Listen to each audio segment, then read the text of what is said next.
அவன் தலைக்கு மேல அவன் ராத்திரியில உள்ள சந்திர கிரகணம் தொழுவான், நீங்க தொழுவ முடியாது. உங்க ஊர்ல சூரிய கிரகணம் ஏற்படுது, சூரிய கிரகணம் ஏற்படும். அமெரிக்காவில் உங்க தம்பி இருக்காரு, போன் பண்ணிக்கிட்டு சூரிய கிரகணம் தொழுவியான்னு கேட்கறாங்க. சூரிய கிரகணமான் ராத்திரி 12 மணிக்கான்னு கேட்பாரு இல்லையா அவரு? ராத்திரி பகல் 12 மணில நீங்க சூரிய கிரகணம் பார்த்தா அவருக்கு ராத்திரி 12 தானே இருக்கு. அப்ப நீங்க சூரிய கிரகணத்தை பார்த்துட்டு போன் பண்றீங்க, சூரிய கிரகணம் வந்து விட்டது நீ தொழுவு. ஆனா பைத்தியக்காரர்கள் ராத்திரியில் எப்படி சூரிய கிரகணம் கிறுக்கு கூட தொழுவ மாட்டேனாடா, ராத்திரியில் எப்படி சூரிய கிரகணம் தொழுவது கேட்பாரா இல்லையா அவரு? அப்ப நம்ம என்ன கேட்கிறோம்னா, சந்திர கிரகணம் ஒரு ஊர்ல ஏற்பட்டால் நீங்க என்ன முடிவு எடுப்பீங்க? எந்த ஊர்ல இருக்குது அதானுங்க. அது தமிழ்நாட்டிலே சந்திர கிரகணம் ஏற்படுது, நம்ம கண்ணால பார்த்தோம், பேப்பரை வச்சு பார்த்துக்கிட்டு இருந்தோம். என்ன பார்த்தோம்? இன்றைய சந்திர கிரகணம் விழுப்புரம், கடலூர், சென்னை இந்த பகுதிகளில் 60%, அதுக்கப்புறம் அந்த மாதிரி பகுதிகளில் ஒரு 25%, இந்த பகுதிகளில் வந்து 60 தெரியாது, சந்திர கிரகணம் இருக்காதுன்னு போடுறான். ஒரு நாட்டுக்குள்ள ஒரு நாட்டில் என்ன செய்யறான், அவன் இருக்கிற டைரக்ஷனை பொறுத்து, அவன் இந்த கோணம் எந்த கோணத்தில் இருக்கான அதை பொறுத்து அவனுக்கு வந்து இந்த சூரியனுடைய ஒளி தலைக்கு நேரம் இப்படி அடிச்சு பிறகு இப்படி மறைக்குதுன்னு சொன்னா இதுக்கு நேர் லெவல்ல உள்ளவனுக்கு 100% கிடைக்கும். அவன் கிராஸா ஏறி ஏறி போக போக அந்த சந்திர கிரகணத்தை என்ன செய்வான், ஒருத்தன் 100% முழுசா கர்ணகிரகணம் பார்ப்பான், சில பேர் பாதி அளவுக்கு அதே நேரத்திலேயே பார்ப்பான், சில பேர் பாதி அளவுக்கு அதே நேரத்திலேயே பார்ப்பான், அதே நேரத்தில் ஒருத்தன் வந்து ஒரு கீத்தளவுக்கு பார்ப்பான், அதே நேரத்தில் ஒருத்தன் வந்து சந்திர கிரகணத்தை பார்க்கவும் மாட்டான். இப்ப என்ன பண்ற முடிவு என்ன? எங்கேயாவது வந்துருச்சு சொல்லுவோம் சொல்ல முடியுமா? விலகிற வரைக்கும் சொல்லுவோம். அப்ப என்ன பண்ணு, போன் பேசிட்டு தொழுவணும். விலகிருச்சா என்ன ரசூலுல்லாஹ் சொல்றாங்க, சந்திர கிரகண தொழுகிறீர்களேயானால் இப்படி அண்ணாந்து பாக்குறது தொழுகிற தடை இருக்குது, இது மட்டும் அண்ணாந்து பார்க்கலாம். ரசூல் ஸல்லல்லாஹு அலைஹி வஸல்லம் வந்து தொழுகையில் அண்ணாந்து பாக்குறது தடுத்து இருக்காங்க. சந்திர கிரகண தொழுவும் என்ன செய்யறாங்க, மறைஞ்சிருச்சா போயிருச்சான்னு பார்த்து தொழுகிறாங்க. அப்ப சந்திர கிரகணத்தை பொறுத்த வரைக்கும் அது மறைகிற வரைக்கும் தொழுகை கண்டினியூ பண்ணணும். 20 நிமிஷம் சந்திர கிரகணம் நீடித்தால் 20 நிமிஷம் அந்த தொழுகை நீட்டிக்கணும். இப்ப நம்ம வெளியூர்ல அமெரிக்காவை பார்த்து சந்திர கிரகணம், சவுதியில பாத்துறாங்க சந்திர கிரகணம் நடக்கு தொழுவுங்க, தக்பீர் கட்டிட்டீங்க, கட்டிக்கிட்டே பேசிட்டு இருக்கணும். இப்ப எவ்வளவு இருக்குது, இப்ப எவ்வளவு இருக்குது அதான் கட்டி இருக்க முடியுமா? வேற தொழுவில்லை. நீங்க விலகுனது எப்படி தெரியும், எப்படி சாத்தியங்கிற? அப்ப சந்திர கிரகணத்துக்கு எடுக்கிற முடிவு தானுங்க. கிரகணங்கிறது சந்திரன் மீது படுற இருள், பிறை என்பது சந்திரன் மீது படுற ஒளி. புரிஞ்சு வச்சுக்காது, அவ்வளவுதான விஷயம். ரெண்டும் ஒரே ரிசல்ட் தானுங்க. சந்திரன் மீது படுகிற ஒளியை வந்து பிறைன்னு சொல்றோம், சந்திரன் மீது படுற முழுசா இருட்டை வந்து என்ன பண்றோம், கிரகணம்னு சொல்றோம். கிரகணத்தை வந்து உலகத்துக்கு அப்புறம் ஒரே மாதிரி எடுத்துக்கொள்ள முடியாதுன்னு சொன்னா பிறை இதான அறிவியல், இதுதான அறிவியல் அடங்கி இருக்கிறது. இதுல அறிவியலுக்கு எதிரானது கிடையாது. எல்லாத்தையும் நான் ஒரே நாள்ல கூட நிப்பாட்டி போறேன்னு அறிவியலுக்கு எதிரானது. இதான் அறிவியலுக்கு சரியான கருத்தா தெரியுது. சரி, இப்படி பார்த்து நீங்க சொல்றது பிரகாரம் வாதம் பிரகாரம் வைத்துக் கொண்டால், நாம் முதலில் வந்து இப்ப சென்னையில பிறை பார்த்துட்டோம் வைங்க, நீங்க சொல்வதை வைத்துக் கொண்டால் சென்னையில் பிறை பார்த்து விட்டோம், பிறை பார்த்துட்டோம். இன்ஷா அல்லாஹ் பெருநாள் வந்து சென்னையில நம்ம பிறை பார்த்துட்டோம். இந்த பிறை மேற்கு, ஏன்னா பெரும்பாலும் இப்ப எல்லா ஊரும் மேற்கு நோக்கி இருக்கு, அடுத்தடுத்து தான். இப்ப நாம் பிறை பார்த்ததை வைத்துக் கொண்டு மற்ற ஊருக்கு அறிவிக்கலாம் இல்லையா, அதை ஏற்றுக்கொள்ளலாம் இல்லையா? அதான் நம்மள்ட்ட அதிகாரம் இருக்கு, நம்ம தரப்பட்ட அதிகாரம். அதுக்கு ரீசன் இருக்குமே, ஆனால் இது சொல்லலாமா, சாத்தியப்படுமா அப்படின்னா நம்ம டிசைட் பண்ணலாம். அது முகாந்திரம் இருக்கணும். கிழக்கில இருந்து வருது அப்படின்னா மேற்கு உள்ளவங்க ஏற்றுக்கொள்ளலாம் இல்லையா? கிழக்குல இருந்து வந்தால் ஏத்துக்கலாம்னு மதுஹப் நூல்ல எழுதியிருக்கிறாங்க. நம்ம என்ன செய்யணும்னா இதை 10 ரூபாவா கொடுத்துட இயலாது. டிசைட் பண்றது நம்ம பக்கம் தள்ளி விட்ட விஷயங்களை எல்லாம் அந்தந்த ஊர் மக்களுக்கு நீங்க அதிகாரம் கொடுத்துடணும். நம்மளா ஒரு கிழக்கு இருந்து அறிவினா 10 ரூபா போயிடும். நமக்கு அதிகாரம் தரப்பட்டிருக்கு, நீங்க கூடுங்க, இந்த அளவுக்கு நம்ம எடுத்துக்கலாம், எடுத்துட்டு போங்க.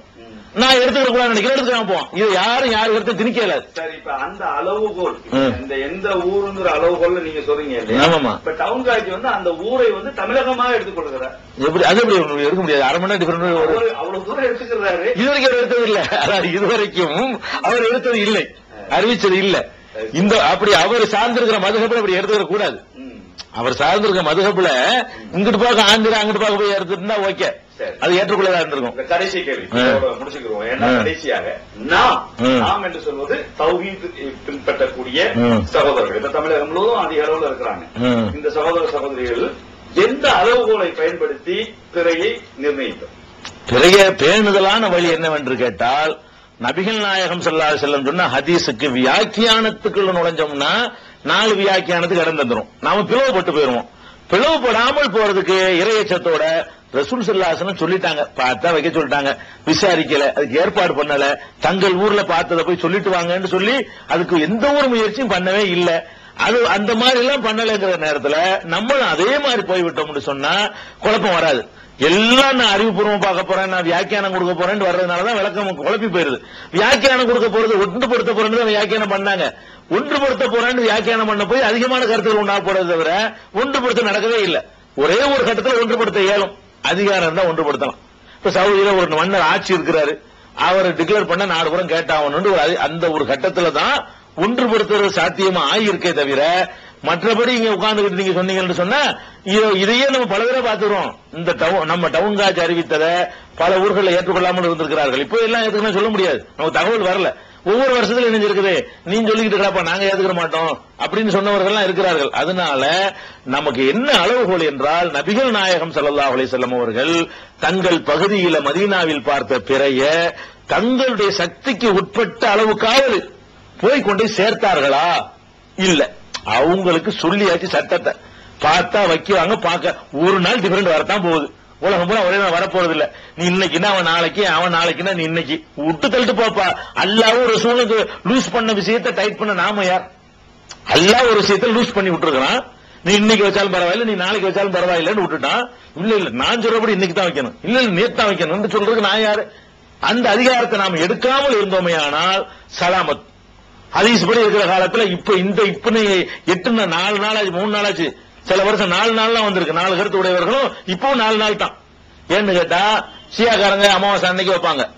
அமாவாசைக்கு அடுத்த நாள் ஒரு புது குரூப் நம்ம குரூப்ல இருந்தாங்க, அவங்க வச்சு விட்டாங்க. அதுக்கு அடுத்த நாள் இவங்க வச்சு விட்டாங்க. நம்ம 4 வைக்கிறோம். 4 இப்போ 4 போச்சு இல்லையா? ஒரு கருத்துல வர்றீங்க. நீங்க எப்போ ஒன்றுபடுத்துறேன் வியாக்கியானத்துக்கு மனுஷ அபிப்பிராயத்தை வச்சு ஒன்றுபடுத்த போனால் பிளவுதான் ஏற்படும். அதனால இதுக்கு 7 மணியோட சாப்டர் ஓவர் பண்ணிட்டு போயிட்டீங்க. பிறைய பாருங்க, உங்க ஊர்ல பார்த்தது, உங்க வட்டாரத்துல பார்த்தது தெரிஞ்சால் உடனே தகவல் வந்து சேர்ந்துடும். 7 மணிக்குள்ள வரலையா பார்க்கல, அப்புறம் கற்பனை பண்ணி இட்டுக்கிட்டு தான் சொல்ல முடியும்.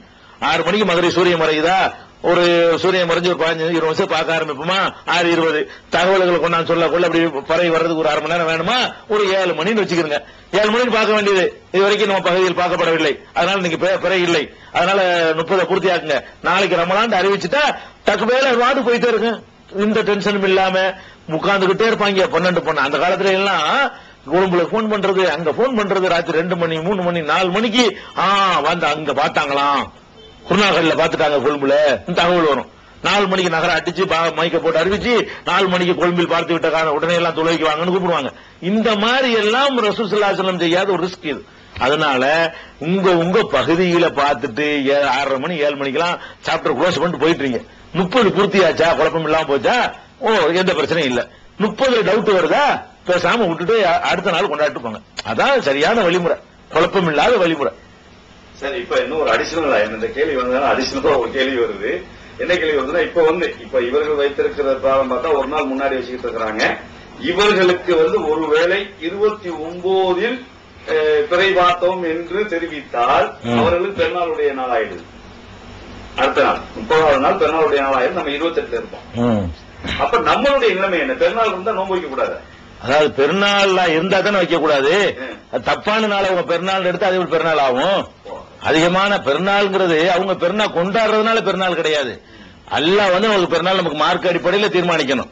நமக்கு இன்னைக்கு தான் ஒரு நோன்பு வச்சிருக்கிறோமா, 29 வரைக்கும் கண்டிப்பா வச்சு ஆகணும். 29க்கு குறைஞ்ச மார்க்கம் கிடையாது. நோன்பு என்பது 29 குறைஞ்சு கிடையாது. நாம பிறை அடிப்படை பிறை தெரியலங்கிற அடிப்படையில பிறை ஒன்னு இன்னைக்குன்னு முடிவு பண்றோம். நேற்று இல்ல இன்னைக்கு தான் முடிவு பண்றோம். 29 முடிச்சிருவோம். 29 முடிச்ச பிறகு பிறை உண்மையிலே தெரிஞ்சிருச்சுன்னு சொன்னா அவர்களுக்கு 30 நமக்கு 29 ஆகும். அவங்க 30 ஆகும். 29க்கு அடுத்த நாள் பிறை தென்படல என்று சொன்னா அவங்க பெருநாள் 29 அன்னைக்கு அவங்களுக்கு 29லயே பிறை பார்த்துட்டாங்கன்னு ஏதாவது இதே மாதிரி ஏதாவது ஒரு தகவல் அறிவிச்சு விட்டாங்கன்னா நமக்கு 28 தான் வந்திருக்கும். 28 மாசம் வராது. 29 கன்ஃபார்மா இருக்கணும். அந்த சட்டத்தில் நீங்க 29க்கு குறைஞ்ச மாசம் கிடையாதுன்னு அதிசயம் இருக்குது. அதனால நம்ம கண்டிப்பா நோன்பு தான் வைக்கணும். அவங்க கொண்டாடுறதுக்கு நம்ம முக்கியத்துவம் கொடுக்க வேண்டியதில்லை. இல்ல அப்ப ஒவ்வொரு அப்படி இதுவரைக்கும் நான் என்ன சொல்றேன், இது வரைக்கும் சவுதியில பெருநாள் கொண்டாடிக்கிறேன் நம்ம ஏன் நோன்பு வச்சுட்டு இருந்தோம்? 10 வருஷமா வச்சுட்டு தான் இருந்தீங்க. 10 வருஷமா சவுதியில பெருநாள் கொண்டாடிட்டு இருக்கிறத பார்த்து விட்டு நோன்பு ஹஜ் பெருநாளைக்கு ஹஜ் நடந்துட்டு இருக்க விட்டுருவோம். நோன்பு பெருநாள் அவன் புத்தாடை அணிந்து பெருநாள் தொழுகையை டிவியில பார்த்து கொண்டு நம்ம நோன்பு வச்சுட்டு தானே இருந்தோம். அது மாதிரி எடுத்துக்க வேண்டிய நம்ம ஊட்டியில அறிவிச்சதுனால டவுன் காட்சி ஒரு பீதியா ஒரு பாதிப்பு நமக்கு ஏற்படுது. தமிழ்ல அறிவிச்சதுனால ஆங்கிலத்திலையும் அரபிலையும் அறிவிச்சுட்டு தான் இருக்கிறாங்க வருஷம். அது நம்ம எடுத்துக்கிற அவங்களே இப்படி ஒருத்தர் கொடுக்குறாங்க. சவுதியிலேயே நாங்க கொண்டாட உங்களுக்கு என்னப்பா உங்க பகுதியில நீங்க தீர்மானிச்சுக்கிறீங்கப்பான்னு அவங்க சொல்றாங்க. இல்ல சரி, அது சரி. அப்படின்னா இப்ப தௌஹீத் ஜமாத் வந்து அங்க அந்தந்த ஜமாத்து கிளைகள் உள்ள ஊர்கள்ல ஹிலால் கமிட்டி அமைக்கப்பட்டிருக்குதா? பிறை பார்ப்பதற்கு கமிட்டி அமைக்கப்பட்டு, ஏன்னா வந்து இப்ப பிறை என்று வரும்போது என்னன்னா முழுக்க முழுக்க அந்த ரமலான் பிறையை மட்டும் குறிப்பிடுறாங்க. அது தப்பு. அதுக்கு முன்னாடி உள்ள ஷாபானுடைய பிறையை பாக்குறது இல்ல, அதே மாதிரி ஹஜ்ஜுடைய பிறைக்கு முன்னாடி உள்ளதை பாக்குறது இல்ல, இப்படி இருக்குது. அப்போ இதை வந்து கண்டிப்பா வந்து ஒவ்வொரு ஊர்லயும் அமைக்கப்பட்டிருக்கிறதா? சரி, நல்ல கேள்விதான் கேட்டிருக்கீங்க. அது வந்து அமைக்கப்படணுங்க. இது தௌஹீத் சகோதரர்கள் மாத்திரம் இல்லாம எல்லாருமே கூடி ஊர்ல உள்ள எல்லாரும் மசூரா பண்ணி ஆலோசனை பண்ணி சக்தி இருக்குமே. ஆனால் பிறை வந்து எப்படின்னா நம்ம ஷாபான் மாசத்தை 30வது நாள் தீர்மானிப்பதா இருந்தா முதல் ஷாபான் ஒண்ணு நம்ம பார்த்திருக்கணும். ஒரு 2 மாதத்திற்காவது 12 மாசம் பார்க்காவிட்டால் கூட ஒரு 2 மாதத்திற்கு முன்னாடியில வந்தால் என்ன செய்யணும் பார்த்து கொண்டு வந்தால்தான் இது ஷாபானுடைய 29 30 நமக்கு தெரியும். அது தெரிஞ்சு விடுமையானால் எண்ணிக்கையிலே கரெக்டா பெரும்பாலும் ஓடி பிறை பார்க்கிற தேவையில்லாம கூட போயிடும். 30 நாள் முடிஞ்சு போச்சா ஓவர் 30 நாள் முடியலையா பிற பார்க்கன்ற அடிப்படையில் வந்துடும். அதனால கண்டிப்பா அந்த முயற்சி பண்ணணும். தௌஹீத் ஜமாத்துல பண்ணலங்கிறது வெக்கப்பட வேண்டிய ஒரு விஷயம் தான். எந்த ஊர்லயும் பண்ணல, அதுக்கான எந்த ஏற்பாடும் பண்ணல, எந்த சர்க்குலர் அனுப்பப்படவில்லை, அதற்காக எந்த அக்கறையும் எடுத்துக் கொள்ளப்படுவதும் இல்லை. இன்ஷா அல்லாஹ் நீங்க கேட்ட காரணத்தினால இதன் மூலமா அவங்க இனிமே என்ன செய்வாங்க, இந்த ரமலான்ல இன்னைக்கு கூடி பிறை பார்ப்பதற்கு ஒரு கமிட்டியை போட்டு எல்லாரும் பாருங்கன்னா அவன் பார்த்திருப்பான், நான் சும்மா இருப்பேன், நான் பார்த்தேன், அவர் சும்மா இருப்பாரு, கடைசியில் ஒருத்தரும் பார்த்திருக்க மாட்டாங்க. அப்படி இல்லாம இன்னும் ஒரு 5 பேர் ஒரு 10 பேர் நீங்க கம்பல்சரியா என்ன செய்யணும், நீங்க பிறை பார்க்கணும். ஒவ்வொரு மாதத்திலையும் 29 வந்த உடனே பிறை பார்த்து ரெக்கார்டு 12 மாசம் கூட பார்க்கலாம். மாசத்துல ஒரு நாள் 2 நாள் ஒதுக்குறதுல மகரிப் தொழுது போய் நிக்க போறது பெரிய ஒதுக்கி வெளியூருக்கா போக போறிய, அதுக்குன்னு பிறை பார்க்கறதுக்கு பிரயாணம் பண்ணி பிளைட்லயா போகணும், இருந்த இடத்துல பாக்குற விஷயம் தானே. அது மாதிரி அதை ஒரு ரிஸ்க் எடுத்து பார்த்தோம்னு சொன்னா நமக்கு பல குழப்பங்கள் தவிர்க்கப்பட்டுரும். இந்த குழப்பங்கள்ல ஒரு 50% குறைவதற்கு வாய்ப்பு இருக்கு. ஏன்னா சில நேரங்களில் நம்ம தப்பாக எண்ணுனதுனால கூட இப்ப திடீர்னு ஷாபான் வந்தோட ஷாபான் காலண்டரை பார்த்து ஷாபான் 30 ஆகிவிட்டு நம்ம நினைக்கிறோம். ஒருவேளை 28 கூட இருந்திருக்கலாம். அப்படிலாம் இருந்தா எந்த தகவலும் எதிர்பார்க்காம போயிடலாம் இல்லையா? குழப்பமே வராது, யாருக்கும் குழப்பம் வராதுல்ல. அதனால இந்த பிறை பார்ப்பதற்கு அந்தந்த பகுதியில் பார்த்து வைக்கணும்னு மார்க்கத்தில் இருக்கிறதுனால நீங்க வந்து தலைமையில பத்துவா கேட்கணும்னு அவசியம் கிடையாது. உங்களுக்கு நீங்களா முடிவு பண்ணுங்க. பிறை பார்த்தாச்சு நமக்கு 30 வருது ஓகேன்னு முடிவு எடுங்க. நீங்க வந்து கிழக்கர்ல ஒரு முடிவும், ராம்நாட்ல ஒரு முடிவு எடுத்து, தொண்டில ஒரு முடிவு எடுத்து அது குற்றம் கிடையாது. இது அல்லாஹ்வுடைய ரசூல் பார்வையில குற்றம் வராது, அல்லாஹ்ட்ட குற்றம் வராது. அவங்க எண்ணத்துக்கு தகுந்த ரீசனோட முடிவெடுத்தா, தக்க காரணத்தோட முடிவெடுத்தோமே ஆனால் ஆதாரத்தோட கண்ணை முடித்து ஒருத்தனை பின்பற்றாம சரி இந்த ரீசன் கரெக்டா இருக்குது அப்படின்னு முடிவெடுத்தோமே ஆனால் அது ரசூல் ஸல்லல்லாஹு அலைஹி சொல்றாங்க பாருங்க, அல் முஜ்தஹிது இதஜ்தஹத ஃபஅஸாப ஃபலஹு அஜ்ரானி வ இதஜ்தஹத ஃபஅக்தா ஃபலஹு அஜ்ருன் வாஹிது. ஒருவன் முழுமையா ஆய்வு செய்து ஒரு முடிவு எடுத்தானேயானால் அந்த முடிவு சரிங்கிற அல்லாஹ்வுக்கு தெரியும். அல்லாஹ்விடத்திலும் சரியா அமைந்து விடுமையானால் அவனுக்கு 2 கூலி அல்லாஹ் தந்துருவான். ஆய்வு பண்ணி ஒழுங்கு அல்லாஹ்வுக்கு பயந்து ஆய்வு பண்ணி அந்த முடிவு தப்பா இருந்தால் கூட அதுக்கு ஒரு கூலி இருக்கிறது. முடிவு ஆய்வு பண்ணணும். நாங்க சொன்ன நீங்க ஏத்துக்க கூடாது. நாங்க எந்த அளவுக்கு ஏத்துக்கலாம். நாங்க ஆய்வு பண்ணியிருக்கிறோம், எங்களுக்கு சரின்னு தெரியுது, அந்த ஆய்வு உங்கள்கிட்ட வச்சுட்டோம். உங்களுக்கு அது சரின்னு அந்த ஆய்வு பட்டால் அது சரி கண்டீர்களே, ஆனால் அல்லாஹ்விடத்திலும் இந்த முடிவு சரியா இருந்தால் மறுமையில் 2 கூலி கிடைக்கும். இந்த முடிவு இல்லாத வேற முடிவு உங்களுக்கு சரியா இருந்து அது காரண காரியத்தோட நம்ம சொன்னதெல்லாம் எதுவுமே சரியா உங்களுக்கு படாம இல்ல இதுதான் கரெக்டா தெரியுது என்று நீங்கள் முடிவெடுத்து அது அல்லாஹ்விடத்துல சரியானதா இருந்தால் அப்போ 2 கூலி கிடைக்கும். இல்லாட்டா 1 கூலி நிச்சயமா இருக்கும். அதனால ஆய்வு செய்யுங்க. கண்ணை முடிக்கிறாங்க. அறிவிச்சுட்டாங்களா, லெட்டர் வந்துருச்சா, டிவியில சொல்லிட்டாங்களா என்று இல்லாம என்ன காரணத்துக்கு சொன்ன, என்ன ஆதாரத்துல சொன்ன, என்ன ரீசன், அது எப்படி ஏத்துக்கிட்ட என்பதையெல்லாம் சொல்லப்பட்டு ஆதாரத்தோட உங்களுக்கு சொல்லப்படும் பொழுது நீங்க என்ன பண்ணுங்க, அந்த ஆதாரத்தோட நான் சொல்வதை நீங்களும் ஆய்வு கண்ணோட்டத்தோட ஏத்துக்கிட்டீங்கன்னா நீங்களும் ஆய்வு பண்றீங்கன்னு அர்த்தம். ஆய்வு கண்ணோட்டத்தை நிராகரிச்சீங்க என்று சொன்னா நீங்களும் ஆய்வு பண்றீங்கன்னு அர்த்தம். அது இல்லாம ஆமா இவங்களுக்கு இதான் வேலையா போச்சு அப்படின்னு நிராகரிச்சீங்க என்றாலும் தப்பு, அல்லது அவன் சொல்லிட்டாரு கரெக்டா தான் இருக்கு அப்படின்னு ஏற்றுக்கொண்டாலும் தப்பு. அதனால ஆய்வோட பாருங்க. யாரையும் மார்க்கத்தில் கம்பல் பண்ண முடியாது. இது நம்ம அல்லாஹ்வுக்கு பயந்து இதை முடிதான் சரியா தெரியுது ஊர்லாம் செய்யுதுங்கிறதுக்காக நம்ம தப்பு செய்ய முடியாது. சந்தேகத்துக்குரிய நாள் ரசூலுல்லாஹ் காலத்துல சஹாபாக்கள்லாம் எப்படி ரசூலுல்லாஹ் வழி நடத்தினாங்களோ அந்த வழியில் நம்ம போறோங்கிற ஒரு திருப்தி எங்களுக்கு இருக்கிறது. நீங்கள் முடிவு செய்து கொள்ளுங்கள். அவ்வளவுதான்.